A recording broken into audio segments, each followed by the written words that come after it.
You open your new property tax bill. The number is $1,200 higher, $100 a month gone. In some counties, values jump 40%.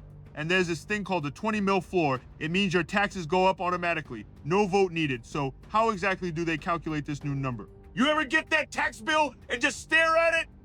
This year, a lot of Ohio homeowners are feeling that. We're gonna look at 3 specific mysteries that make this system feel rigged. First, how can your property taxes skyrocket even when your local government didn't raise the rate? Second, why do the protections for seniors have so many fine print exceptions? And third, what's that constitutional amendment on the 2026 ballot really trying to fix? So what exactly is the math that's working against you? You ever feel like the rules changed, but nobody told you that's Ohio's property tax system? It's been running on a framework from the 1970s. The key was House Bill 920. Before that, if your home's value went up, the tax rate automatically went down. The government didn't get a windfall. HB 920 flipped that. Now rising values can mean more revenue for local governments automatically. Then the state started enforcing a strict schedule. Every 6 years, a full reappraisal. Every 3 years, an update. It was sold as fairness, a uniform system. But think about it. It's like a toll road where the price spikes. Every time traffic increases, you voted for the road, not for the toll to double when the highway got busy. The system hit a test in 2008. Home values crashed. Dropped anywhere from 5 to 20% depending on the county. But because of the 20 mil floor and voted levies, your tax bill didn't fall the same way. The system protected its revenue. Then came the recovery, low interest rates, steady growth. The system hummed along.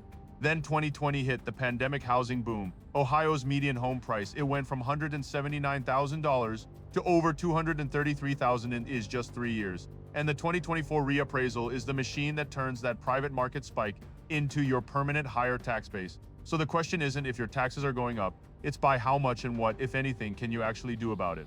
You ever look at a tax document and feel like you're reading a trap? I found the Ohio.CAUV program guidelines. The state taxes farmland based on what it grows, not what it's worth.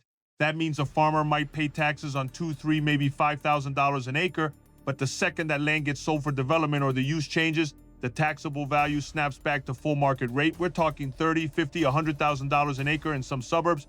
That's not a gentle adjustment, that's a financial cliff. And here's the part that really gets me. If a farmer's kids sell off a piece to pay estate taxes, the whole remaining farm can get reassessed at that new sky-high value. The system doesn't just allow farmland to be converted, it financially punishes anyone who tries to keep it. So who really benefits when a family farm finally sells out? Let me tell you about a retiree in Greene County, a real couple. Names changed, but the numbers are real. Their home was valued at $210,000 in 2021. The new appraisal, $315,000, that's a 50% jump. Their tax bill went from $4,200 to $5,800, a $1,600 annual increase. That's $140 a month.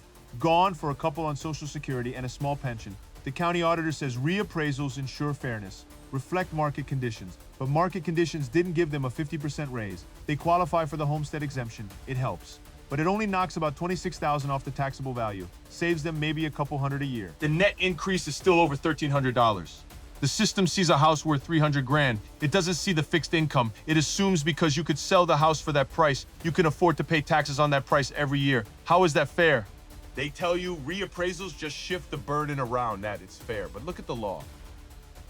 Ohio Revised Code, Section 319301, it says the Budget Commission adjusts millage rates to prevent a windfall, but it doesn't say it has to be revenue neutral. See, all those voted levies for schools, for parks, their revenue grows automatically when your value goes up. The state's own data shows it. In most cycles, total tax revenue outpaces inflation. It's a built-in raise they never have to ask you for. So who really benefits from that automatic growth? Then there's the Homestead Exemption. They say it protects seniors. There's an income limit for 2024. It's $38,600. A retired couple pulling in $39,000. They get nothing.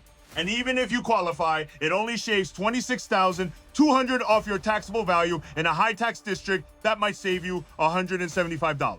Maybe $350 against a $1,000 hike. So is it real protection or just a line on a form? Now they're talking about a constitutional amendment to kill property taxes entirely. The official argument against it is stark. Schools would go bankrupt. They'd have to hike the state sales or income tax. A lot. The County Auditors Association says replacing that money would be massive. Property taxes fund about half of K-12 education here, but here's what they don't say out loud.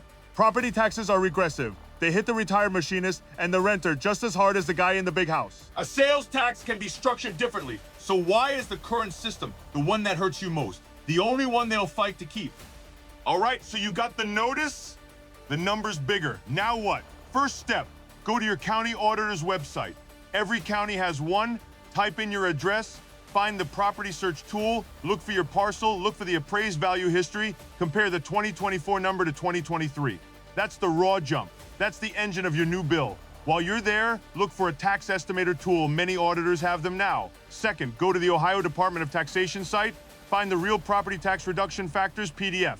It's published every year. That document shows the exact math for your district. It shows how inside millage grows. It's the hidden lever. Third, if your number seems way off, you can fight it, but you have a window. First, call your county auditor for an informal review. Ask about it. Second, file a formal complaint with the Board of Revision. The window is January 1st to March 31st. That's it. That's the law. You'll need evidence. Recent sales of similar homes, photos of repairs needed, maybe a private appraisal. This is the paperwork battle. It's real. It's on the calendar. But here's the thing. What if the whole system that created this jump is what's actually on the ballot in November? That $1,200 annual increase? It's not just a number on a bill, it's the state-mandated mechanism, converting the community's housing crisis into a permanent budget increase for local government, paid for by the very people being priced out of their homes. So, for those who got a reappraisal notice, what did you have to cut from your family's budget to cover it? And did your local services improve to match what you're now paying? So, you checked your new property value, and now you're doing the math on what that means for your tax bill. It feels like a punishment for just owning your home. If you're feeling stuck, you're not alone. Drop your story in the comments. What county are you in? And what's the jump you're looking at?